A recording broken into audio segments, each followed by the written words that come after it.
¿Qué tal, amigos y amigas? Bienvenidos una edición más a este programa TDAH Evidencia Científica. Ya sabéis, el programa que impulsa mensualmente la Asociación TDAH Vallés. En esta edición queremos hablar del TDAH desde el punto de vista de los psicólogos asociados al Col·legi Oficial de Psicòlegs de Cataluña. Y para ello tenemos aquí con nosotros a la vicepresidenta del Colegio Oficial de Psicólogos de Cataluña, María Claustra Jané, que es además doctora en Psicología y profesora de Psicopatología de la Infancia y de la Adolescencia de la Universidad Autónoma de Barcelona. ¿Qué tal? Bienvenida. Buenas tardes. Gracias por acompañarnos. Tenemos también, como ya es habitual, a Ana López Campoy, presidenta de TDAH Vallés. ¿Qué tal, Ana? Bienvenida a tu casa. Gracias, Óscar. Podríamos decir. Bien, pues vamos a comenzar. María Claustra, no sé si has podido ver alguno de nuestros programas, siempre nos gusta empezarlo de la misma manera. Pues verdaderamente no. Bueno, pues mira, simplemente te lo decía porque comenzamos el programa planteando a nuestro invitado siempre, desde su punto de vista, que nos pueda definir qué es el TDAH. Te queríamos pedir qué es para ti el TDAH, qué esconden estas siglas. A ver, desde la perspectiva prácticamente psicológica, Sí. Podríamos decir que el TDAH es realmente como un espectro de un trastorno, dado que hay distintos niveles de afectación y distintos niveles de gravedad. En el fondo es un trastorno evidentemente del neurodesarrollo, pero con todos sus niveles de severidad y de presentación de síntomas, con lo cual, más que el trastorno en sí, casi se debería hablar un poco del espectro del trastorno por déficit de atención con hiperactividad. Pues añadimos esta definición desde el punto de vista psicológico a nuestro diccionario de definiciones sobre el TDAH. Muchas gracias. Bueno, vamos a empezar a plantear, si te parece, el tema que nos gustaría tratar más a fondo en el programa. A nosotros nos interesan mucho las diferentes corrientes psicológicas, que bueno, son muchísimas, es imposible analizarlas todas, pero sí que nos gustaría, si te parece, aplicarlo a un caso que vamos a imaginarnos.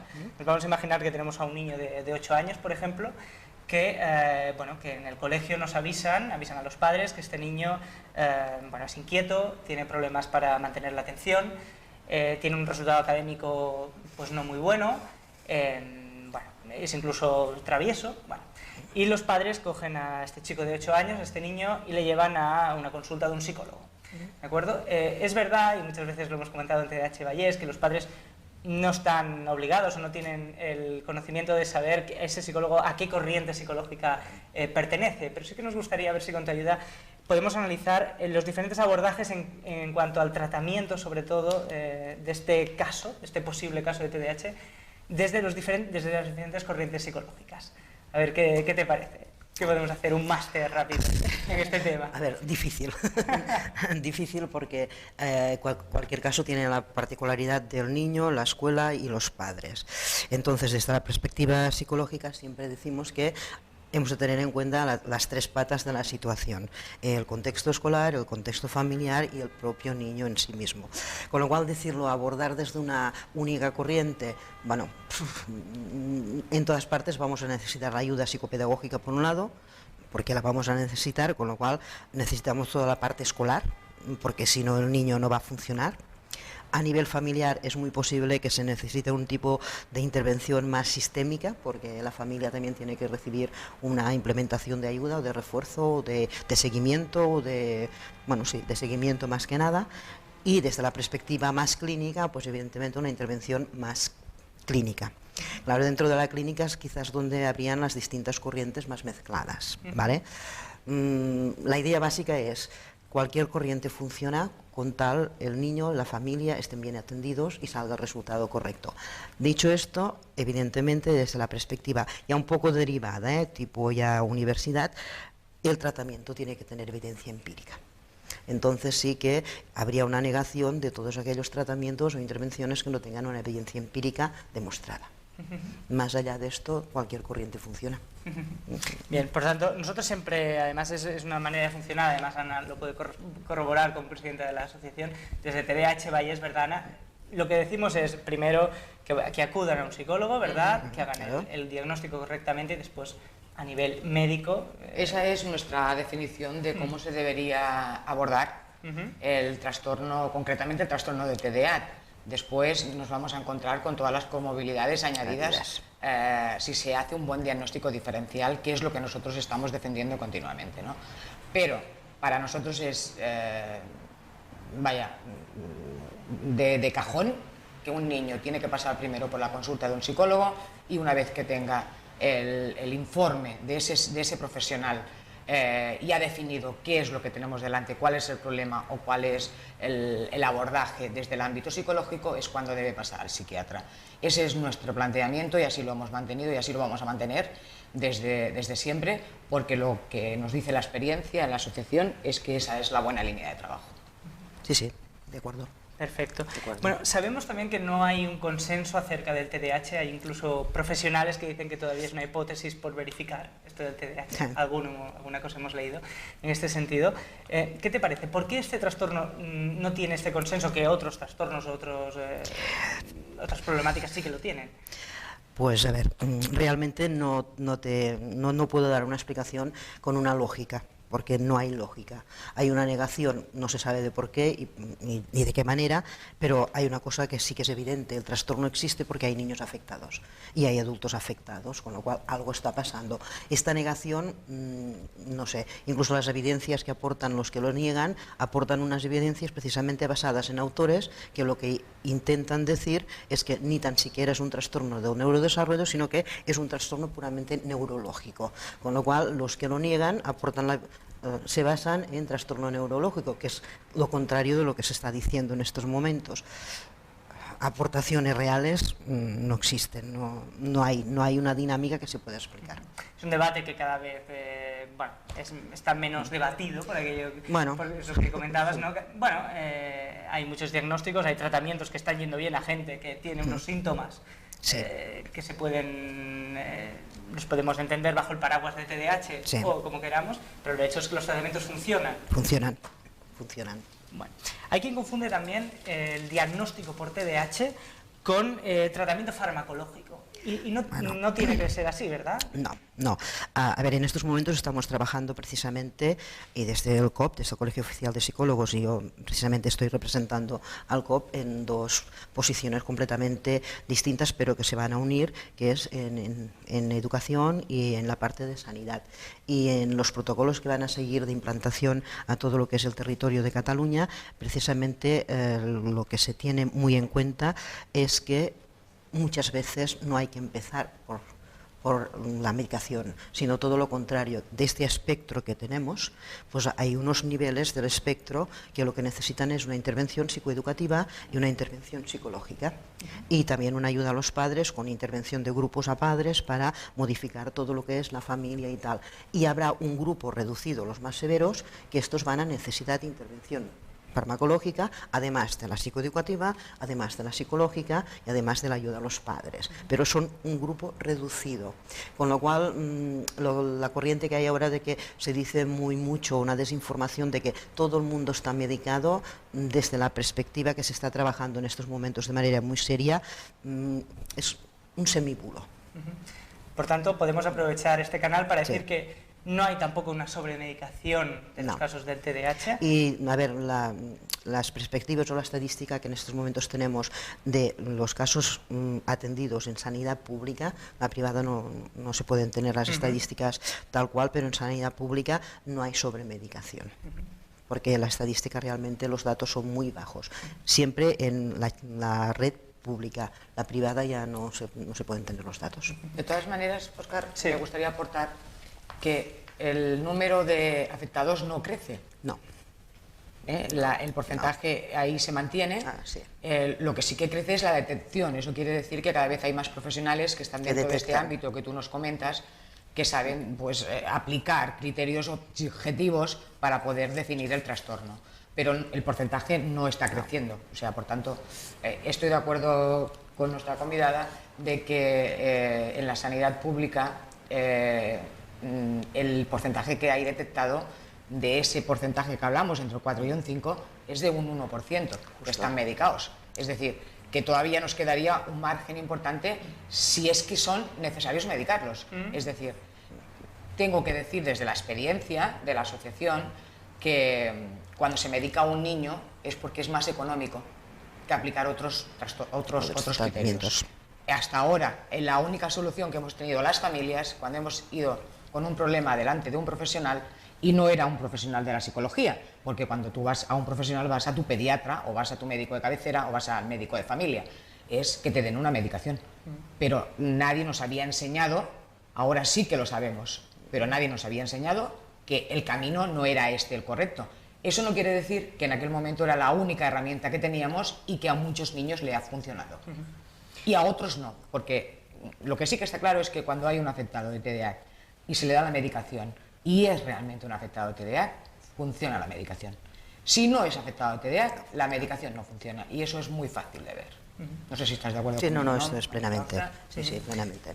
Bueno, programas como este precisamente nos gustan para romper falsos mitos sobre TDAH. Vemos ya con los datos que nos aportan nuestras invitadas de que lógicamente no hay una sobremedicación. Aprovechamos también para hacer una denuncia, por tanto, porque a raíz de las palabras que comentabas, Ana, se puede intuir que quizá no hay los recursos suficientes para hacer un abordaje global a la problemática del TDAH y que no solamente se solucione con una simple pastilla, ¿entiendes? No los hay, no los ha habido y no los habrá. No los hay y venimos de una época donde se han gastado millones y millones y millones de euros en cosas triviales y sin embargo en el sistema de salud y sobre todo en el sistema de salud mental es en el que menos se ha invertido y los datos son datos de la propia administración, podemos sacarlos de la propia administración, ¿no? En el ámbito de la salud mental se ha invertido poco y mal,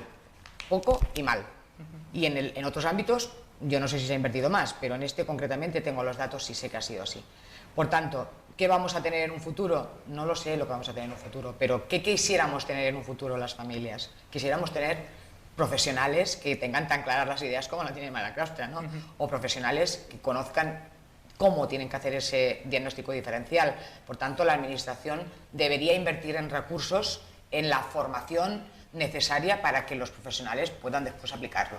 Eso es lo que nos gustaría. ¿De dónde venimos? Es de haber gastado, desde mi punto de vista, mucho dinero y muchos euros en muchas cosas y, sin embargo, en lo que es el ámbito de la salud mental, no se ha invertido lo que se debería haber invertido. Vosotros desde el colegio tenéis de alguna manera algún protocolo o por lo menos datos que realmente corroboren de que en los centros educativos se está haciendo un buen trabajo para poder canalizar casos, posibles casos de TDAH hacia psicólogos? A ver, no tenemos porque no habían estos datos, ¿vale?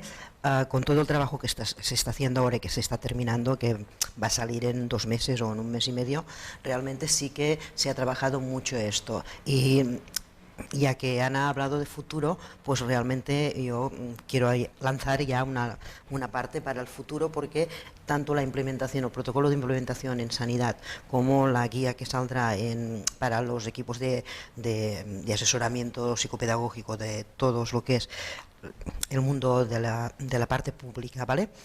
Está pensado mucho para que todo el país, es decir, en Cataluña como mínimo, sea de donde sea el niño, sea de donde sea la familia, pueda recibir los mínimos necesarios para empezar a funcionar en el tratamiento de TDAH. Y esto sí que ya está del todo pactado y que se va a implementar ya. Esto es una guía que estáis trabajando desde el colegio para la Generalitat. Hay mucha gente que la está trabajando, ¿vale? Son equipos de profesionales, todos más o menos expertos en TDAH o infancia y adolescencia, por decirlo de alguna manera, y es el conjunto de todos. El colegio evidentemente está implicado tanto en la parte de sanidad como en la parte de educación, y realmente creemos que estos 2 instrumentos, porque van a ser instrumentos, van a facilitar mucho que como mínimo los mínimos básicos y necesarios desde la perspectiva psicológica el niño y la familia lo reciban ya de entrada. Será un gran avance. Y santo. Será un gran avance. Los mínimos sí. Luego se podrá hacer muchas más cosas, pero los mínimos los van a recibir todos. Creo que es importante tenerlo en cuenta. Bueno, para las familias y para los padres es muy importante. Sí, los mínimos. Es una gran demanda que había por parte de las asociaciones y que además hace falta, quiero decir, que no es que sea algo que no sea evidentemente necesario. Se van a cubrir los mínimos, pero bueno, ya es mucho que en todo el país se cubran los mínimos y que además haya una coordinación entre educación y sanidad. Sí. Y también hay un consenso de qué casos van a a tener que ser derivados, qué casos no van a tener que ser derivados, cuáles van a necesitar la atención en la propia escuela, que también van a darla, ya más psicoeducativa, y bueno, la más clínica, ya grupos de padres, familias, con lo cual creo que estamos en un camino que lo tenemos ya cercano, porque está a 1 mes y medio, 2, de poderse. Pues esperamos este mes y medio, 2 meses, y lógicamente daremos cobertura y lo explicaremos aquí en TDAH Evidencia Científica, en nuestro programa de TDAH Vallés. Bueno, antes tengo que comentarte que nos han llegado muchas preguntas para poderte plantear a través de las redes sociales. TDAH Vallés tiene una gran actividad en Twitter y Facebook. Y bueno, sí, nuestra presidenta, Ana López Campoy, me consta que tiene algunas preguntas para plantearte justo antes del corte que vamos a tener publicitario. Pero antes, si te parece, vamos a hablar. Me gustaría preguntarte si desde el punto de vista psicológico hay alguna diferencia, me imagino que sí, en el diagnóstico de TDAH según la edad. Es decir, me imagino que no es lo mismo un niño que un adolescente, que una persona adulta en el momento del diagnóstico. A ver, no es lo mismo, pero esto pasa en cualquier tipo de trastorno dentro de lo que es infancia y adolescencia. Cuando hablamos de cualquier trastorno siempre separamos por etapas evolutivas. En el TDAH pasa exactamente lo mismo, es decir, hasta los 3 años van a presentar unos síntomas que son muy determinantes, de 3 a 6 preescolar van a presentar otros, de 6 a 12 más o menos otros, y a partir de lo que entra la adolescencia también tenemos que partir la primera adolescencia de la adolescencia posterior, con lo cual las etapas evolutivas siempre marcan pauta en el diagnóstico. Y esto es una cosa que los que estamos trabajando en infancia y adolescencia lo marcamos siempre en cualquier trastorno. En depresión diríamos lo mismo, y en ansiedad diríamos lo mismo, y en TOC también diríamos lo mismo. Es decir, las etapas evolutivas marcan pauta, y marcan pauta también para el diagnóstico diferencial de las posibles comorbilidades. A grandes rasgos, podríamos saber en qué consisten estas diferencias, por ejemplo, entre un niño y un adolescente, por ejemplo. Bueno, en un niño y adolescente la cosa más básica es que a medida que crecen baja la hiperactividad para convertirse en una inquietud motriz, por decirlo de alguna manera, mientras que la desatención se mantiene. Esto es el traspaso mayor entre niño y adolescente. Si bajamos por la zona de abajo, va a implicar más el temperamento que va a tener el niño de base, con todo lo que son las pautas de desarrollo conductual o de muestras conductuales. Con lo cual, evidentemente cada niño es un mundo distinto, cada familia es un aspecto distinto, pero sí que el transcurso del desarrollo va variando muchísimo, y en la implementación de las posibles comorbilidades como trastorno negativista desafiante, o que cuando en la adolescencia se dan cuenta de que no pueden tirar, que tienen muchas dificultades de aprendizaje, pues empezamos las etapas ya de depresión, de baja autoestima, de desespero, de pautas de ansiedad generalizada. Claro, esto en el pequeño no lo vamos a encontrar. Vamos a encontrar más negativismo desafiante que no todo lo demás, y a partir de la adolescencia ya encontramos todo lo que conlleva soy distinto, no puedo, me cuesta, tal cual, y entonces ya baja autoestima, pautas de depresión. ¿Y la manera de diagnosticarlo también será diferente? Sí, porque, a ver, para diagnosticarlo de manera correcta, primero tenemos que tener en cuenta que los instrumentos de cribaje, por primero es el cribaje básico, los instrumentos de cribaje ya tienen que estar muy marcados por la edad del niño. Es decir, no vamos a utilizar el mismo instrumento hasta los 6 años que de 6 a 12, que de 13 a 18.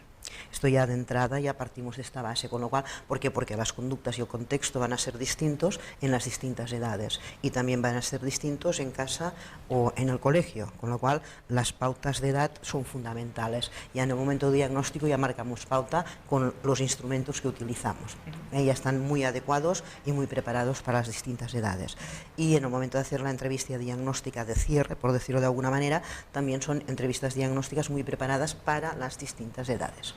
Es decir, que ya vamos separando desde el comienzo. Pues los padres seguro que se quedan bien tranquilos sabiendo que al ir a la consulta del psicólogo está todo pensado y bien preparado para poder tener un diagnóstico perfecto. Bueno, antes de pasar al corte publicitario, Ana, no sé si te parece plantearle alguna pregunta. Bueno, yo tenía muchas preguntas porque nos llegan a través de las redes sociales, y hemos hecho mucho hincapié en que nos las hicieran teniendo en cuenta a nuestra invitada, ¿no?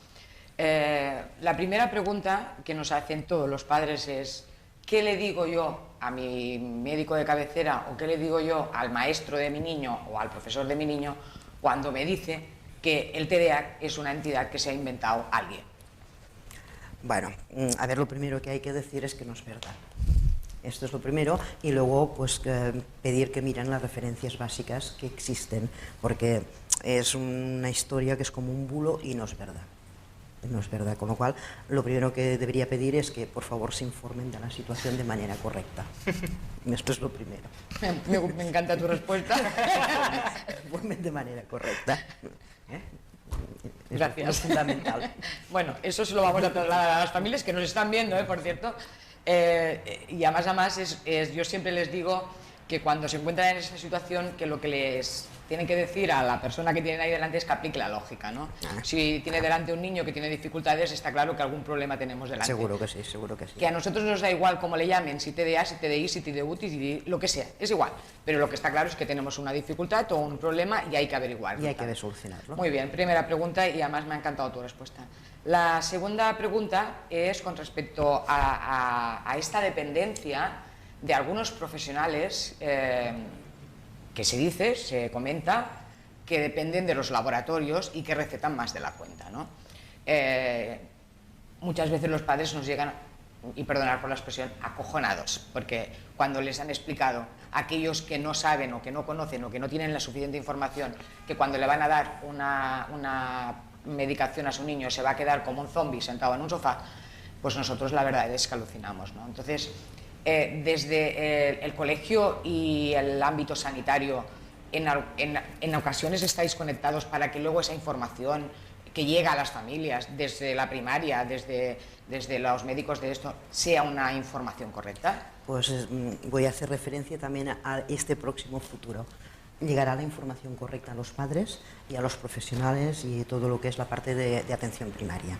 Y llegará de manera correcta, aparte que el tema de medicación, tal como está o que se va a implementar, el protocolo que se va a implementar, va a ser muy exigente, muy meditado y realmente muy estudiado en aquellos casos que sí, en aquellos casos que no.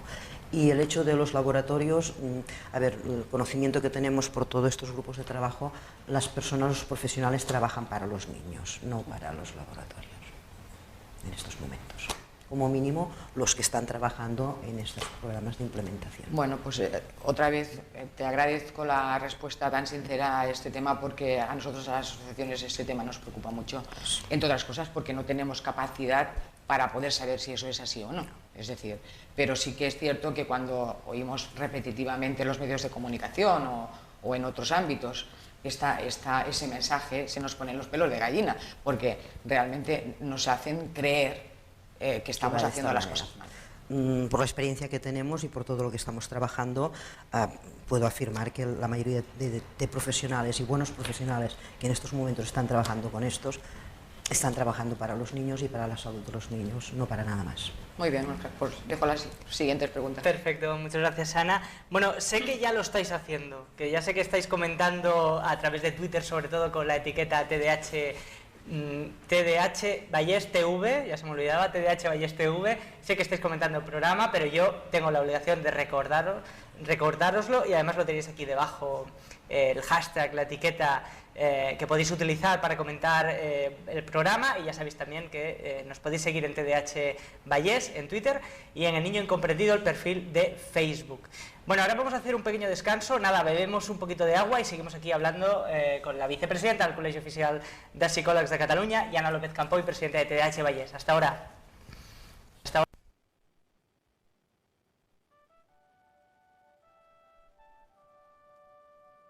Diuen que jo ho trencava tot, diuen que no en tenia res, diuen que era esgotador, diuen que sempre estava distret, diuen que no feia cas, diuen que no escoltava mai, diuen que ho perdia tot, diuen que podia fer més. De tot això que deien res no m'ha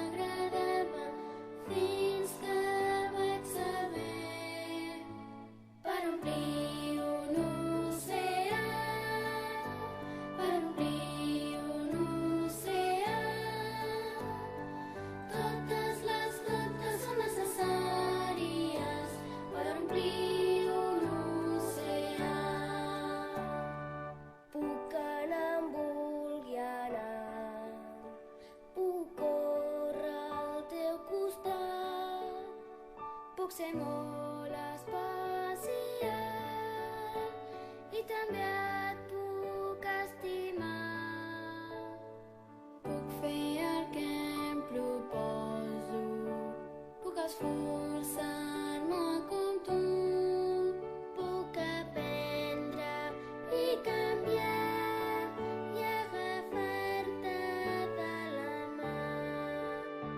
De tot això que deien res no m'agradava, fins que vaig saber per omplir un oceà, per omplir un oceà.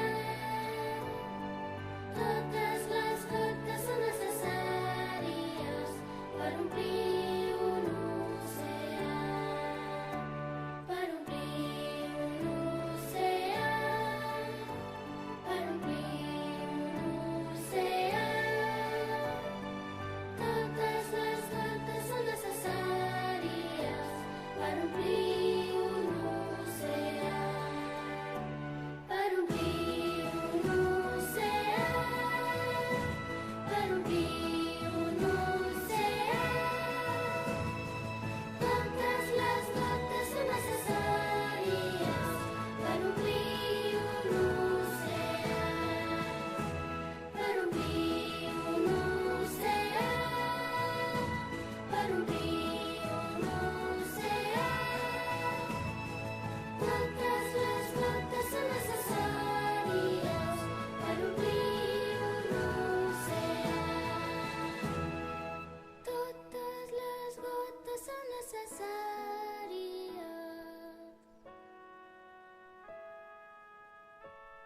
per omplir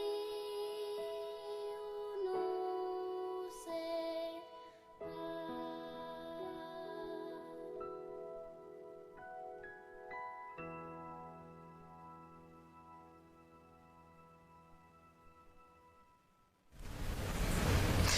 Bueno, seguimos aquí en nuestro programa TDAH Evidencia Científica. Seguimos hablando con Ana López Campoy, presidenta de TDAH Vallès, y también con la vicepresidenta del Col·legi Oficial de Psicòlegs de Cataluña, María Claustra Jané. Bueno, voy a aprovechar uno de los temas que hablábamos ahora aquí off the record en este pequeño descanso, y comentabas, hay mucha desinformación acerca del TDAH, a pesar de estos últimos años que se está haciendo un gran trabajo, sobre todo desde las asociaciones, en cuanto a difusión de este tema. Todavía hay desinformación. Hay mucha desinformación y aparte a veces es que se confunde, por ejemplo, un niño movido por la edad, porque tiene 5, 4 años y aparte le ha nacido un hermano o pertenece a una hermandad de varios niños, con lo cual la cosa estará muy potente y se confunde el típico niño movido de un temperamento un poco difícil con un niño ya TDAH. Y esto no puede ser. Esa es una de las confusiones. O se confunde cualquier otra carencia. Por ejemplo, hay confusiones muy importantes de niños altamente ansiosos que como que tienen una inquietud motriz importante, sobre todo en las edades por debajo de 7 años, se confunde tranquilamente un trastorno de ansiedad con un posible TDAH. Y entonces la desinformación es tope, porque el TDAH todo el mundo lo conoce y le dices, no, es que este niño pues sufre un trastorno de ansiedad. Y dicen, ¿qué? ¿Trastorno de ansiedad? ¿Un niño pequeño? Pues sí. Un trastorno de ansiedad que se está confundiendo con un TDAH, pero es un trastorno de ansiedad. Y entonces sí que la desinformación hace mucho daño, por decirlo de alguna manera, y provoca mucha confusión. Desinformación que también provoca, por otro lado, una intromisión, podríamos decir, profesional, porque hay algunos casos también que en la asociación se comentan, de padres que ya sus niños han estado diagnosticados correctamente por un psicólogo, llegan al colegio y después parece que algunos profesores se atreven a poner en duda ese diagnóstico. Una introducción en toda la regla a nivel profesional, ¿no? ¿Qué está pasando aquí también? Bueno, está pasando que a ver, digo unas palabras que supongo que no tocarían decirlas, pero que hay que decirlo. Estamos en confianza. ¿sí? Que con el TDAH todo el mundo se atreve. Entonces, si se cree que tiene la etiqueta de TDAH, porque en el colegio o otros profesionales le han puesto esta etiqueta, el hecho de que lleve un diagnóstico bien hecho, con un diagnóstico diferencial correcto, con una comorbilidad bien estudiada y todo, pues no se acepta, porque ya antes, previamente, se ha como interiorizado que ese niño tiene que ser, por fuerza, un TDAH. Y no aceptan, aunque haya los papeles, todo el trabajo bien hecho, todo el informe perfectamente documentado, pues no puede ser, porque nosotros creemos que es un TDAH. Yo quiero aportar también con Sí, respecto a lo que nos está diciendo nuestra invitada para decir que nuestra experiencia muchas veces es lo que ella está explicando. Es decir, a nosotros nos entran los padres muchas veces por la puerta de la asociación diciendo es que vengo porque mi niño es TDAH, ¿no? O tiene TDAH. Pero ¿tiene usted diagnóstico? No, me lo han dicho en el colegio. La gran sorpresa nuestra es cuando les recomendamos que busquen un profesional que haga el diagnóstico diferencial, sobre todo que haga el diagnóstico diferencial y que no ya entra por la puerta, le coloque una etiqueta, porque entonces ya no hay diagnóstico diferencial. Se haga ese diagnóstico diferencial y cuando tú, como profesional, eso le pasa a los profesionales de nuestra asociación, tienen que explicarle a los padres que ese niño no es un TDA. Ese niño tiene una baja capacidad intelectual, ese niño tiene pues bueno, un retrasado mental, o no sé la palabra exacta técnica que se le dice. Discapacidad, ¿no? Bueno, pues que hay otras dificultades que nos pueden dar a entender que hay un trastorno de déficit de atención, pero si se molestan en hacer un diagnóstico vamos a detectar que tenemos detrás otras patologías, ¿no? Entonces yo voy a corroborar lo que ella está diciendo. Importantísimo no poner etiquetas. El maestro, el profesor, el sistema educativo no está para poner etiquetas, está para detectar que existe una dificultad. Y a partir de aquí es el psicólogo o es el profesional quien le toca decirnos a las familias qué etiqueta es la que hay que poner. O no hay que poner ninguna, porque como ella dice, pueden haber periodos de la vida de los niños que pueden pasar por muchísimas cosas, ¿no? Pero lo que a nosotros nos molesta es que haya todo el mundo ponga etiquetas por una banda y todo el mundo nos niegue las etiquetas por otra, es decir, porque los padres estamos ahí que nos están pegando por todos sitios y no sabemos dónde meternos, estamos como el jamón dulce del sándwich, vamos dando saltos para que nadie nos coma y esa es la sensación que tenemos, que somos el jamón dulce del sándwich. El tema, me imagino que muchas familias que nos están viendo se preguntan también ¿por qué pasa esto con el TDAH? Porque con otro tipo de patologías no es tan habitual, ¿verdad? A ver, explico bajo mi perspectiva, Sí, claro, es decir, claro. que esto sí que no se puede ni argumentar con estudios ni con nada. Los otros trastornos de salud mental, como Ana decía, son mucho menos conocidos. Si tú vas a un padre y le tienes que decir, no, mire, es que su hijo de 8 años resulta que por las circunstancias actuales está padeciendo una depresión mayor. Claro, esto en los colegios como que esto no les entra, porque el niño depresivo pues no se va a mover, no va a molestar, no va a hacer nada, va a estar allí, va a ser muy irritable, pero se va a descolgar de los estudios, pero molestar no va a molestar. Entonces, son trastornos que de entrada se creen que son solamente para adultos, no es verdad, porque hay críos de 3 años, de 4 años, de 5 años, con todos los trastornos de salud mental del adulto, traspasados a síntomas de infancia y adolescencia, pero son menos conocidos y menos molestos. Con lo cual, el niño movido molesta. No tiene por qué ser un TDAH, molesta. El niño que es movido molesta. Aquel niño que tiene un temperamento difícil, que es capaz de decir a un profesor, a su compañero, pues apártate que me enredas o no quiero jugar contigo o tal, también molesta.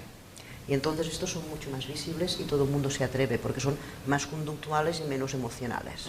Y siempre que hay más conducta y menos emocionalidad o menos problemas de humor, toda la gente se atreve más. Sí, yo quiero también aportar algo en este tema. María Claustra, tenemos un problema o hemos detectado un problema en la asociación y es cuando nuestros hijos pasan a ser adultos jóvenes.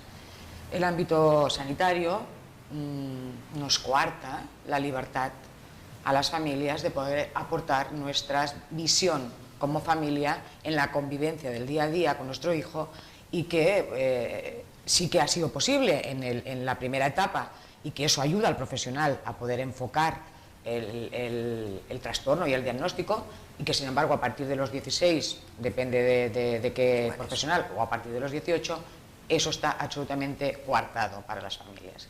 Entonces, si no podemos aportar, ¿cómo puede detectar un clínico o un psicólogo o un psiquiatra la evolución de ese trastorno?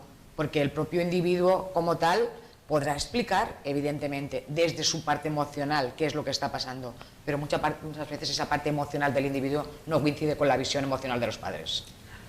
A ver, esto no tendría que ser así, pero por desgracia está montado de esta manera.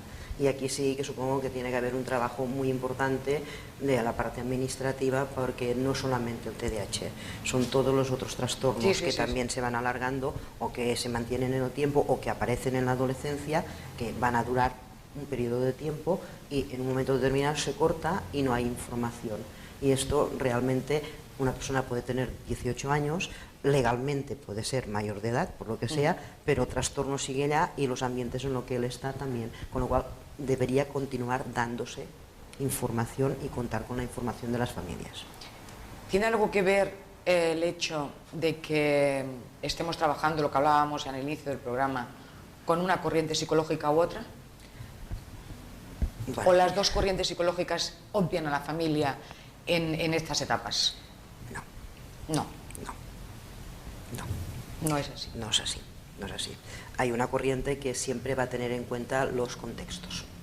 Siempre va a tener en cuenta los contextos, independientemente que, a ver, lo que sí que se va a hacer es pedir consentimiento informado al chico, al adolescente. Esto sí, porque es previo, pero es que pedir consentimiento informado al chico, incluso cuando estamos en investigación, que es nuestro caso, a partir de los 12 años ya pedimos consentimiento informado a los padres y al mismo niño. En el momento en que puedan entenderlo, pues se va a pedir consentimiento informado, pero con consentimiento informado se deberá tener conocimiento de cómo funcionan los contextos y del soporte familiar que hay que dar. Sí, nosotros nos encontramos en la asociación con familias que nos explican estas circunstancias y la verdad es muy triste, ¿no? Porque la visión de las familias desde el punto de vista de cómo se observa al afectado, sobre todo en estas edades tan complicadas como es las 16, 17, 18, incluso 20, 21. No, 20, 21, 22, 23. Exactamente, ¿no? Que son edades muy conflictivas en la que los padres pues, los vemos padecer y padecer y padecer y que no hay manera de que puedan hacer estas aportaciones. Deberíamos, de hecho las asociaciones yo creo que ya estamos trabajando por aquí, pero me gustaría que desde el ámbito de los profesionales también hubiera una apertura de miras, ¿no? Con respecto a que es importante que las familias hagan estas aportaciones. Es importante. Ahora, la cosa básica, éticamente básica o de este código deontológico es que a partir de una edad hay que pedir consentimiento al propio niño, pero es que estamos a partir ya de los 12 años que hay que pedírselo si quiere o no quiere participar, por decirlo de alguna manera, con lo cual es lógico preguntárselo a los 16 o a los 18 años, es lógico. Vamos a seguir en esta edad adulta, ya que hemos llegado hasta aquí, a través de Ana, que nos ha acompañado de la mano hasta la edad adulta. Hay un porcentaje importante de TDAHs que siguen con el trastorno de la edad adulta, cerca de un 40%. 40%. Es correcto. Sí. Bien, ¿estos adultos van a seguir el mismo tratamiento que llevaban cuando eran pequeños? ¿Va a cambiar? No tiene por qué. Una persona que se medica, un niño que se medica, ¿va a medicarse toda la vida? ¿O una persona que tiene un tratamiento psicológico va a estar toda la vida así y no se va a medicar nunca? A ver, cada caso es un caso particular. Es decir, habrá casos que posiblemente sí que se van a tener que continuar medicando, habrá casos que no. De hecho, en el DSM-5 que ha salido ahora ya, los criterios de corte y los criterios diagnósticos ya son distintos para niños y para adultos. Es decir, ya partimos de criterios, ya se parte de criterios distintos. Y en cuanto a la intervención también se va a partir de criterios distintos. Aparte de que cada caso también va a ser distinto, pero en global los criterios son distintos y no habrá personas que lo van a necesitar toda su vida o van a tener que ir cambiando a lo largo de su ciclo vital, habrá otras que lo dejarán a partir de un momento determinado y habrá otras que iniciarán a partir de un momento determinado porque durante la infancia y la adolescencia no lo han requerido y después sí, con lo cual hay casos de todo. Por supuesto, por tanto, recomendamos, como siempre hacemos, el seguimiento de los profesionales psicológicos y médicos, lógicamente, en cualquier caso personal. Por cierto, sabemos que el TDAH es un trastorno genético, biológico. Bueno, nos puedes explicar si estoy equivocado o no, pero en todo caso está modulado por el entorno, eso sí, ¿no? A ver, lo que en estos momentos podemos afirmar es que, con seguridad, por decirlo de alguna manera, es que hay una base genética que por desgracia en estos momentos no está del todo delimitada, es decir, es muy compleja y la delimitación total no se puede decir, pues es el gen tal del cromosoma tal que está afectando lo que sea. En estos momentos no hay muchos estudios, se están haciendo muchos estudios a este nivel, pero no hay nada en concreto, solamente la certeza de que sí que hay un contexto genético. veremos cuál será. Pero realmente la implosión o la presentación es la genética más el medio ambiente. Y nosotros cuando hablamos de etiología decimos que es una etiología multimodal, porque hay una base biológica o biogenética y una base ambiental. ¿Hasta qué punto es importante este contexto en cuanto a esa afectación? Es importante más que nada en la presentación de los síntomas o en la manifestación de la severidad de los síntomas. Hay muchas bases del ambiente. Por ejemplo, en estos momentos uno de los estudios básicos que se está desarrollando es hasta qué punto los estilos educativos parentales pueden convertirse en factor de riesgo, pueden ser un factor protector. Es uno de los campos en estos momentos de más estudio, porque es uno de los factores ambientales más potentes, por decirlo de alguna manera, que incide más directamente en el entorno del niño, como mínimo el entorno familiar, y hasta qué punto lo podemos utilizar, incluso manejar como elemento terapéutico, cambiando un estilo educativo parental, a ver hasta qué punto la cosa puede funcionar. Y con esto muchísimas otras cosas, ¿no? Pero realmente es multimodal y el ambiente es el cruce entre las cosas, entre todo. Perfecto. Bueno, en TDAH Vallés tenemos un método para abordar el TDAH, lo llamamos el método Empowerment, y que se basa básicamente en dar herramientas al afectado para poder entender primero su trastorno y sobre todo superar las dificultades que el trastorno le está produciendo. Esto en adultos quizás es más fácil, pero hay niños que me imagino que tienen más dificultades a aceptar que realmente son diferentes o que tienen un problema. ¿Cómo desde la psicología se puede ayudar a estos niños a que lo entiendan, a que lo asuman y que lo puedan superar? A ver, realmente todos los programas o todas las intervenciones en niños y en adolescentes, uno de los primeros pasos es la concienciación del propio niño, con lo cual hay muchos métodos, ya sea en juegos o ya sea, sí, juegos, en entretenimientos y tal, que es empezar a concienciar al niño. Es entrar según qué niño, según qué edad, de la manera que lo pueda aceptar mejor, pero al final lo entienden siempre en cuanto la diferencia no quiere decir quedarse para atrás, sencillamente eres igual que los otros, pero con una particularidad. Tú tienes esta, el otro niño rubio y el de más allá pues corre mucho y tú no corres tanto, pero el otro sí. Es una diferencia que hay que aceptarla y ya está. Y es la manera más fácil de entrar, sobre todo en los más pequeños. Los adolescentes la cosa es un poco más complicada. Más complicada. Sí.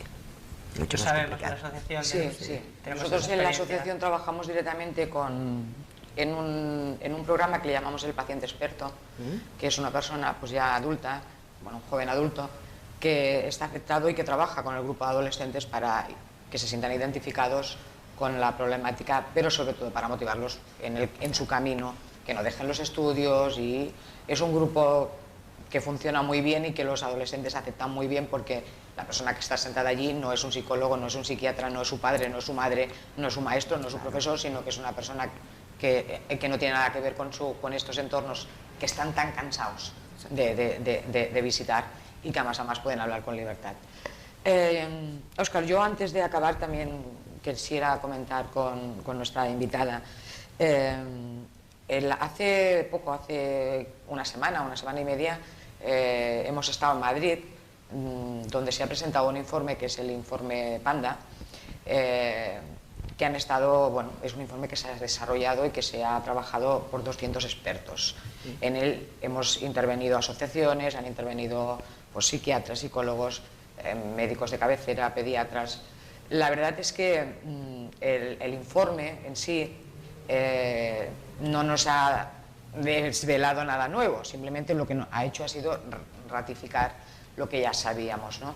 Pero sí que hay algo que nos ha aportado, y es que el día de la presentación estaba allí el Ministerio de Sanidad, estaba el Ministerio de Justicia, estaba el Ministerio de Educación, estaban allí representados, y hubo un compromiso por parte de todos ellos de que se va a recoger en los manuales de todos estos departamentos el hecho de que puedan interactuar dentro del tratamiento. O sea, que lo que tú nos estabas explicando ahora, ellos nos lo explicaron que se va a hacer en un futuro a nivel estatal. Por tanto, nosotros ya vamos como siempre, bastante adelantados. Perdón, pero vamos un poco adelantados. Sí, bastante. Lo que más me llamó la atención es que luego hubo muchísima repercusión en los medios escritos y tal, ¿no? Esto es el diario La Razón, que en ese momento, al día siguiente, yo lo tenía en la mano ahí en el hotel, y había un artículo que dice, concretamente un periodista, y que dice: el exceso y la falta de alerta igual de dañinos, ¿no? Por tanto, a las conclusiones que llegaban las personas que habían asistido allí son las mismas conclusiones que estamos llegando aquí nosotros y que estamos pues muy hartos de repetir siempre. No necesitamos que haya más diagnóstico, necesitamos que haya mejor diagnóstico. Y yo creo que esto es, desde el colegio también es lo que estáis Mejor trabajando. diagnóstico y de manera más precoz. Más precoz. De manera más precoz, porque la base fundamental es poderlos detectar a los que se pueden detectar, que son los más severos, entre los 3 y los 6 años de edad. Y entonces se puede trabajar mucho más y evitar que los síntomas que evolucionen por su propio pie, es decir, que cuanto antes se pueda intervenir, más calidad de vida para el crío, para la familia, para las escuelas, para todo el mundo. Con lo cual es mucho mejor diagnóstico y una detección precoz antes. Sin embargo, siempre nos habían dicho que antes de los 6 años, y de hecho así se sigue manteniendo en muchos espacios. Sí, pero realmente los trabajos y todos los estudios realizados con evidencia, sabemos que a los 3 años los niños ya demuestran que lo son, con sus síntomas básicos. Y no es lo mismo trabajar con un crío que tiene mucho camino por delante y que mucha sintomatología aún no estará ni de largo, y poder hacer prevención incluso en los posibles trastornos de aprendizaje que luego va a tener o que puede llegar a tener, por decirlo de alguna manera. Si se trabaja desde el comienzo, hay una gran probabilidad de que ya no se estructuren según qué tipo de trastornos de aprendizaje. Con lo cual, el diagnóstico precoz, o lo máximo de precoz posible, es lo mejor que se les puede dar. Sí, de hecho nosotros tenemos conocimiento del ciclo vital de las personas y los individuos afectados que fueron detectados muy pequeños y que han ido teniendo estas herramientas, y la verdad es que su proyección a nivel personal pues es buena. Lo que pasa es que cuando llegamos a adultos pues te encuentras con las dificultades típicas del ámbito que nos rodea, ¿no? Y entonces eso, pues yo siempre digo que en el TDAH adulto hay una fina línea entre la patología neurológica y la patología mental, ¿no? Y que es muy fácil saltarla al otro lado. Sí. Y que cualquier cosa que pasa en tu vida te desestabiliza y te lleva al otro lado. Tú hablabas de las depresiones, de las ansiedades en niños, y yo te puedo hablar de las depresiones, de las ansiedades en los adultos, diagnosticados, incluso tratados con muchos años, y que realmente les hacen padecer muchísimo, porque hay esta inseguridad que no siempre la sociedad te ayuda, aunque tengas reconocido y asumido el trastorno. Pero las incapacidades no las vas a perder nunca, ¿no? Las tienes que trabajar, y entonces es difícil. 5 pautas para un afectado en esta edad tan complicada como es de los 16 a los 21 para los padres. A ver, la fundamental sería continuar haciendo un seguimiento de los cambios que puedan haber en la existencia, ser muy perseverante en las pautas o los objetivos de vida, sin dejarlos de lado, dando todo el soporte y toda la ayuda que haga falta, acompañarles siempre, pedir un acompañamiento profesional también. Y cuando entre o pueda entrar en una situación de crisis, intentar que la crisis sea lo mínimo, lo más corta y lo más rápidamente cortada. Esto es lo fundamental. Y aunque se entre yo ya soy mayor, no importa. Los adultos también necesitan un acompañamiento. No importa. Gracias. No importa. Bueno, antes de despedirnos hoy, tengo que decir que podemos estar satisfechos, creo, Muy porque hemos aprovechado para romper falsos mitos también sobre el TDAH, con la ayuda de la vicepresidenta del colegio. Me gustaría también, una de las ideas que ha estado planeando en el programa es que el TDAH tiene que tener un abordaje global, Sí. desde el punto de vista de las familias, de educación, investigación, desde el punto de vista médico también. Me gustaría preguntarte por cómo valoráis el papel de las asociaciones también, como TDAH Vallés, en este abordaje global precisamente del trastorno. Pues yo creo, desde la perspectiva tanto eso del colegio y tanto mía como del colegio, es que realmente las asociaciones, no solo en el TDAH, sino las asociaciones en cualquier tipo de problema de salud mental, por decirlo de alguna manera, están jugando un papel realmente muy importante, sobre todo en el apoyo a la familia. Evidentemente, para preocuparse del afectado también, pero de la familia, el soporte que dan es muy importante, dado que las redes de salud pública y las privadas, no hacerse cargo de la familia difícilmente lo hacen, mientras que las asociaciones juegan este papel y pueden jugar aún un papel bastante más importante, creo yo, porque dan un soporte que de otra manera no van a recibir. Pues desde... De todas maneras, Adelante, Ana. la mejor noticia sería que las asociaciones no tuviéramos que existir. Bueno. Esa es la mejor noticia, ¿no? Porque estamos en el siglo XXI y siempre lo repito y lo volveré a repetir, y yo creo que quien me conoce sabe que lo digo: reclamar todavía, luchar todavía, trabajar todavía por los derechos básicos como es la salud o la educación en este ámbito es muy triste, ¿eh? Deberíamos existir para otras cosas, pero para reclamar derechos básicos no deberíamos existir. Bueno, muchísimas gracias en todo caso en nombre de TDAH Vallés por tu asistencia. Gracias María a vosotros. Claustra. Y yo voy a recoger el guante que lanzaba Ana. Decía, no deberían existir las asociaciones, pero bueno, es que si no existiera TDAH Vallés no existiría un programa como este. Y yo hoy tengo que aprovechar porque hoy estoy muy contento. Bueno, aparte de estar resfriado, estoy muy contento. Y es que justamente hace un año una persona con mucha iniciativa, con mucha fuerza, con muchas ganas de hacer cosas, con muchas ideas de al final llevar a cabo estas ideas, se le ocurrió abrir nuevos canales de comunicación, nuevos canales de difusión sobre el TDAH, y con un equipo de gente muy trabajadora dijo, pues bueno, ¿y por qué no hacemos una televisión? Y aquí estamos, un año después, justo hoy hace un año que nació el canal tdhvallés.tv. Y yo quiero aprovechar públicamente para dar las gracias a Ana López Campoy, presidente de TDAH Vallés, y la impulsora y la persona que ideó esta idea, que al principio nos parecía un poco una televisión, y aquí estamos. Pues Ana. sí, la verdad es que fue un poco una idea de hiperactiva. Bien canalizada. Eso de tirarte a la piscina, bien canalizada, eso sí que es cierto. Y a más, otra vez se ha demostrado que ser TDA es sinónimo de éxito, si estás bien canalizado y tienes las herramientas necesarias, porque esto es el resultado de eso. Tengo que decir públicamente, y aprovecho, que en este año nos han visto casi más de 25.000 personas. Un tema como el nuestro, que es un nicho muy pequeñito, en el cual pues, las personas que necesitan esta información tienen que buscarlas, en el canal nuestro, en nuestro portal YouTube y en la web de televisión, hemos contabilizado casi 25.000 visitas, ¿no? Esto yo quiero agradecer públicamente a todos aquellos que nos ven cada programa, cada mes que emitimos el programa, y me comprometo en la medida que podamos a seguir dándolo y a seguir emitiéndolo y atraer cada mes profesionales del nivel como el que hoy tenemos y que hemos tenido en programas anteriores, para seguir pues aprovechándonos sobre todo de sus grandes conocimientos y de las grandes aportaciones. Gracias.